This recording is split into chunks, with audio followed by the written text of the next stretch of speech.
I will never forget the sound of the wrapping paper tearing.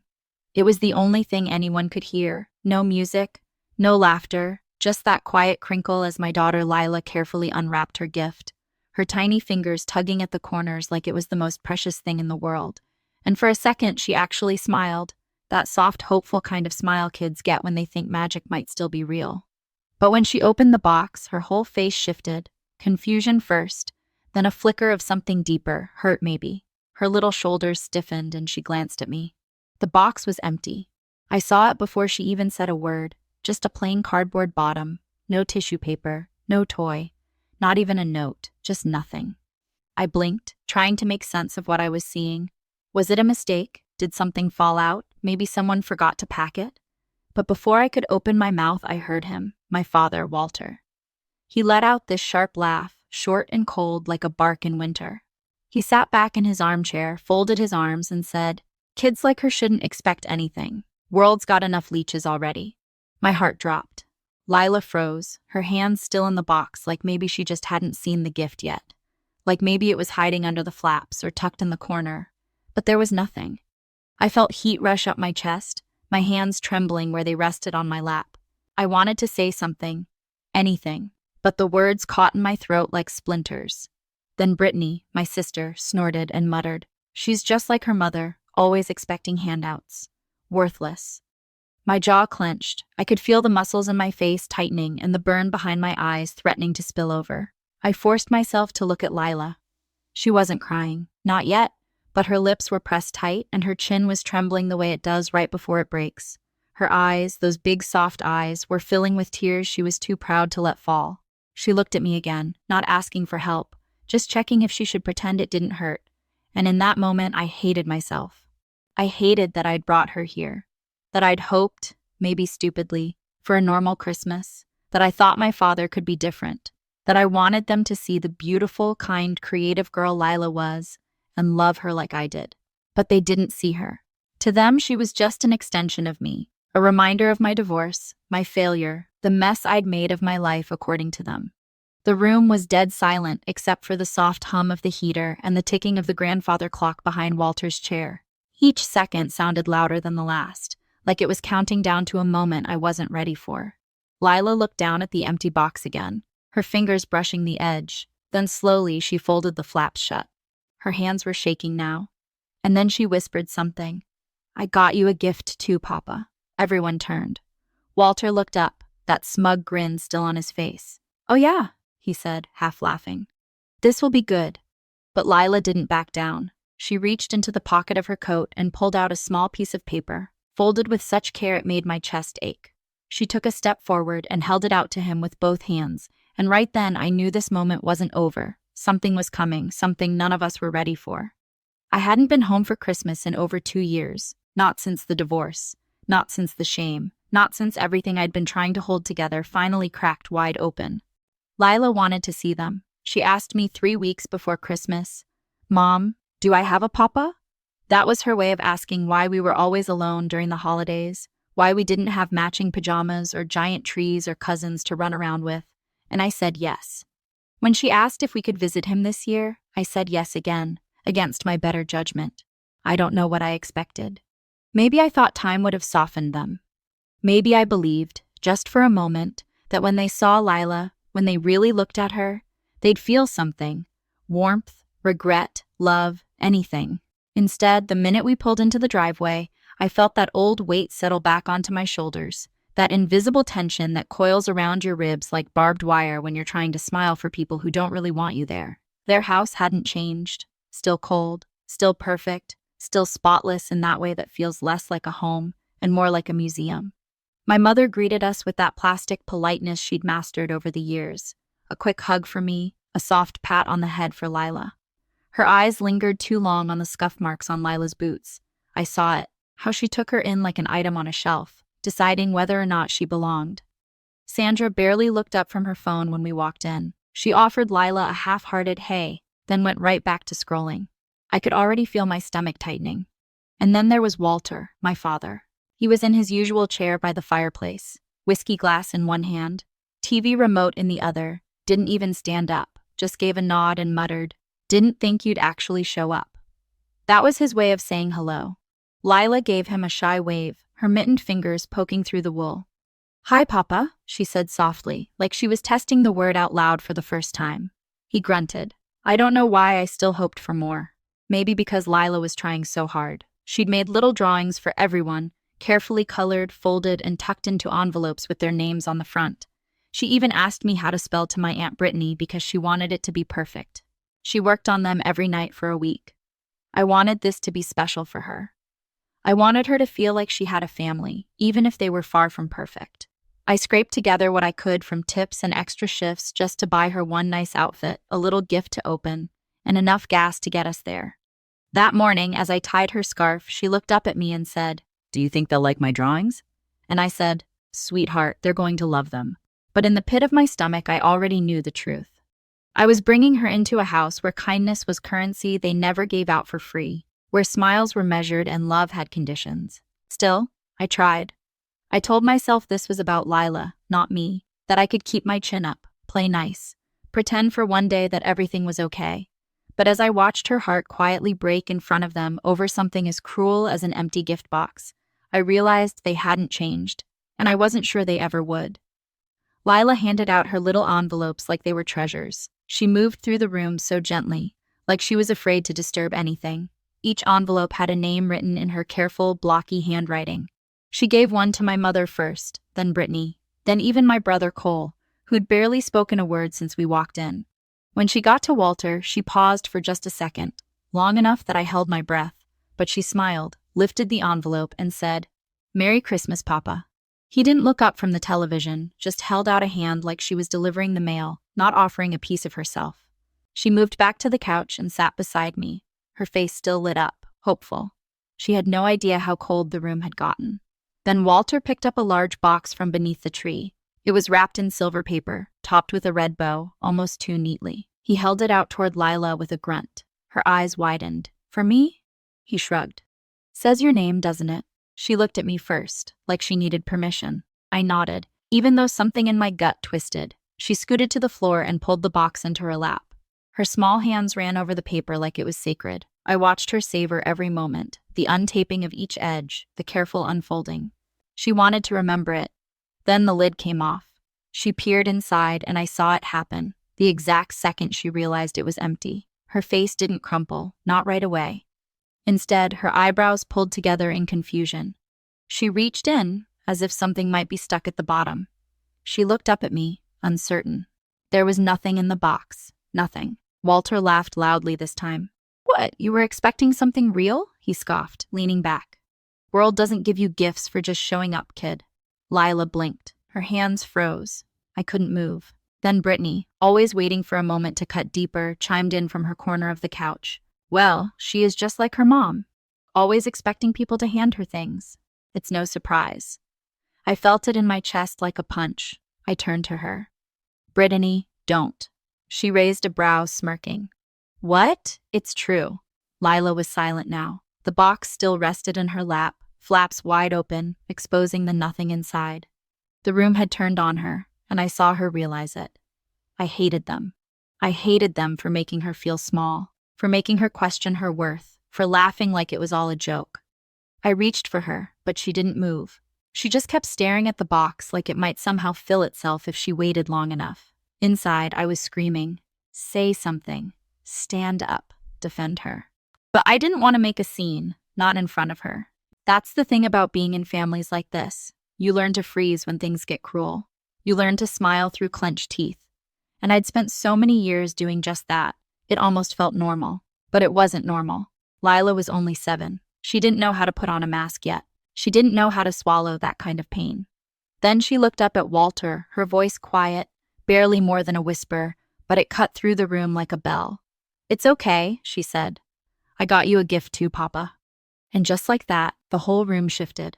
No one spoke. No one laughed. She reached into her coat pocket, and I realized something was about to happen that none of them would forget. I stared at her, completely still, as Lila reached into her coat pocket. The room had gone silent, so quiet I could hear the faint creak of the old floorboard under the Christmas tree with every slight movement. My own breath felt too loud in my chest. She pulled out a folded piece of paper. It looked small in her hands, fragile even, like something that could be crumpled and dismissed without a second thought. But she held it like it mattered, like it meant something. I whispered, "Lila, maybe not now."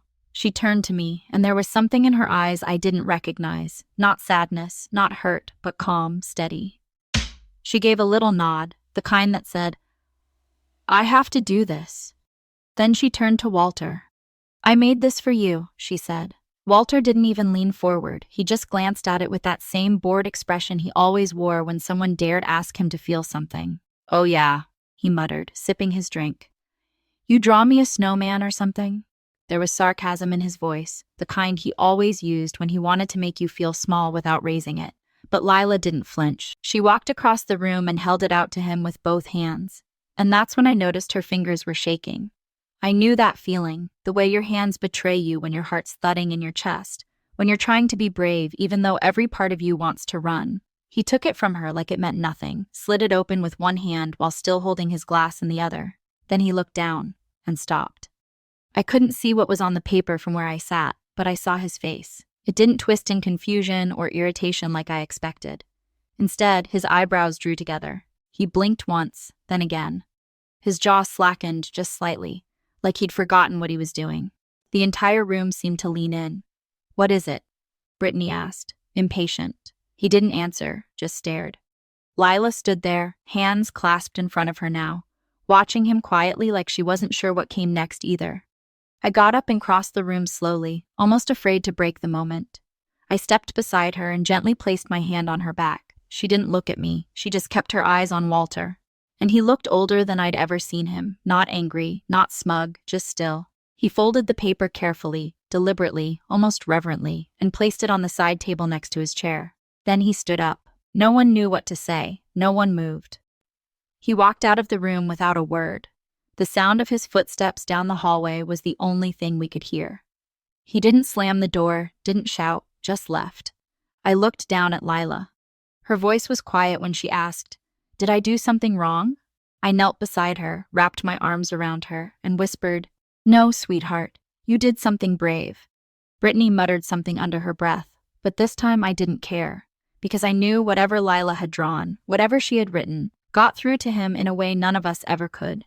She didn't fight back with anger. She didn't cry or scream or run. She gave him a gift, one that reminded him he was still human, even if he'd forgotten. And I think, just maybe, that scared him more than anything else. I didn't see my father for the rest of the day. He didn't return to the living room, didn't come back for dinner, not even when my mother called out that dessert was ready in that overly sweet tone she used when pretending everything was fine. Lila didn't mention him again that evening. She played quietly with the ribbon from one of her other small gifts and helped me fold the wrapping paper scraps like it was any other night, but I could tell her mind was somewhere else. Every now and then, her eyes would wander toward the hallway where Walter had disappeared, like she was waiting for something, but nothing happened. Not that day. We left early the next morning. I told them we had plans back in the city, but the truth was, I couldn't bear to spend another second pretending. Sandra didn't even get up to say goodbye. My mother handed me a foil-covered plate of leftover ham and told me to drive safe. No mention of what happened. No one asking how Lila was doing, and that somehow hurt even more. The ride home was quiet. Lila stared out the window, watching snow blur past the trees. I reached over and held her hand. At one point, she squeezed back. I didn't bring up the drawing. I didn't want to make her explain something that was clearly so personal. I didn't want to pull apart whatever magic had lived in that moment. But I thought about it the whole drive home. What had she drawn that made my father, the man who once called me too soft for crying at a movie, turn pale and leave the room without a word? I found out 4 days later. It came in a small, unmarked box left on our porch. There was no return address, just Lila's name written in careful block letters across the top.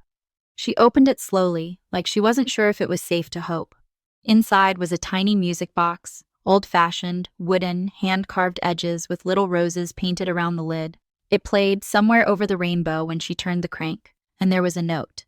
It was just one line, handwritten in shaky, uneven script. "To the bravest girl I know, thank you for remembering her." No signature, but we didn't need one. Lila clutched the box to her chest like it was made of gold. She didn't say anything at first, she just held it and smiled. I sat down next to her on the floor and finally asked, "Lila, what did you draw for Papa?" She looked up at me and said, "It was a picture of him holding hands with Grandma and me." Her voice was soft. I told him I hope he smiles again one day because I remember how she made him laugh. My throat tightened. I didn't speak. I couldn't. Because that was it. That was the part of him I'd forgotten existed.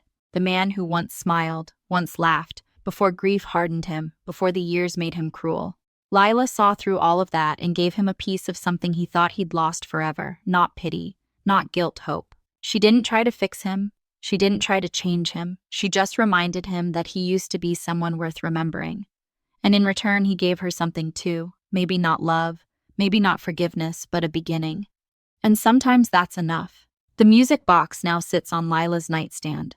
Every night before bed, she winds it up, not always to listen. Sometimes she just likes to hold it, to feel its weight in her hands, to know it's there, the way a child might clutch a stuffed animal they've outgrown, but still can't let go of. She hasn't said much about that day since, but every now and then she'll mention Grandma, someone she never even met but speaks about like she's still here, like she's someone Lila knows through the stories I've told and the quiet space she left behind. And maybe she does. Walter never called. He didn't send a follow-up message. No, I'm sorry. No explanations. That's not who he is. Maybe that's not who he'll ever be. But a week after the music box arrived, I got a letter. It wasn't addressed to Lila. It was from me, and it was short, 3 lines, written in the same uneven handwriting. "I was wrong about you. She's a good kid. I hope you're doing okay." No name, but I knew. And for reasons I can't quite explain, I cried after reading it. Not because it made everything better, not because it fixed the years of silence or the way he used to look through me like I was a disappointment wearing a name tag, but because for once it felt like he saw me. And more than that, he saw Lila. He saw what I've always known, that she's special, that she has this way of peeling back the coldness in a room and showing people their own warmth even when they don't deserve it. She's not loud, she doesn't demand attention, but she changes things. She changed him, not completely, but enough. Enough to make a man who'd shut the door on the world open it just a crack. Enough to make someone who believed only in toughness and silence sit down and listen to the music from a little girl's drawing. People ask me sometimes why I went back that Christmas, why I let them near her, why I didn't protect her better.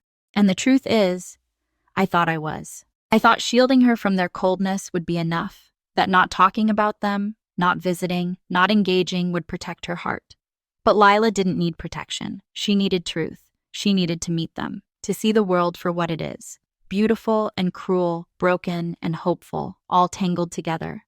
And somehow, instead of getting lost in it, she decided to add her own light.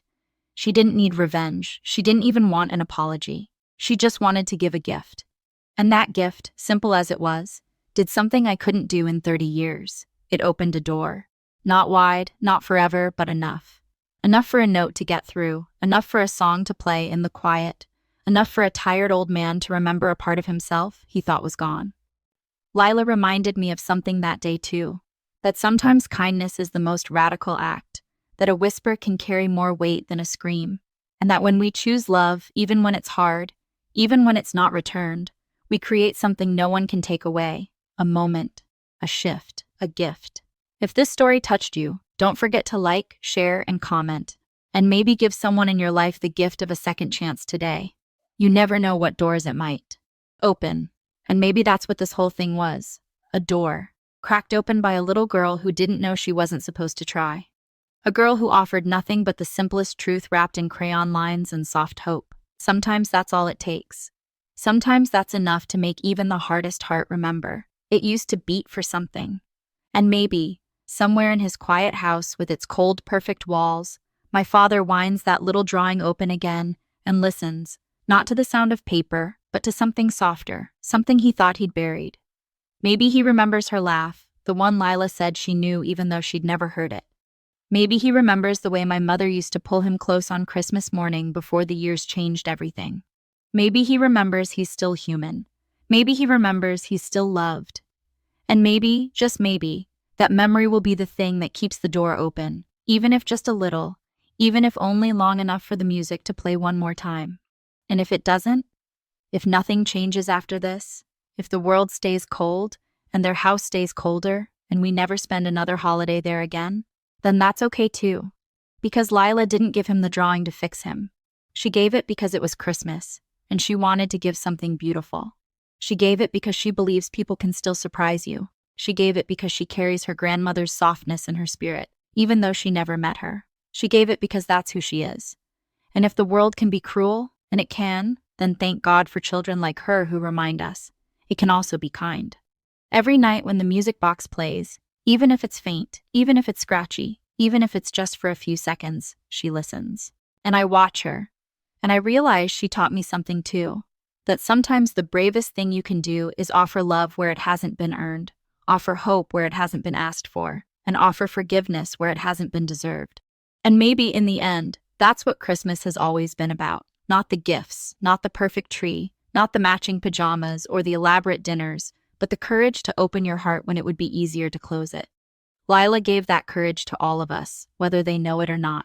She gave it to me, she gave it to him, and she gave it to herself. And that, more than anything, is a gift that will last far longer than a moment, longer than a season, maybe longer than a lifetime. If this story touched you, don't forget to like, share, and comment, and maybe give someone in your life the gift of a second chance today. You never know what doors it might open.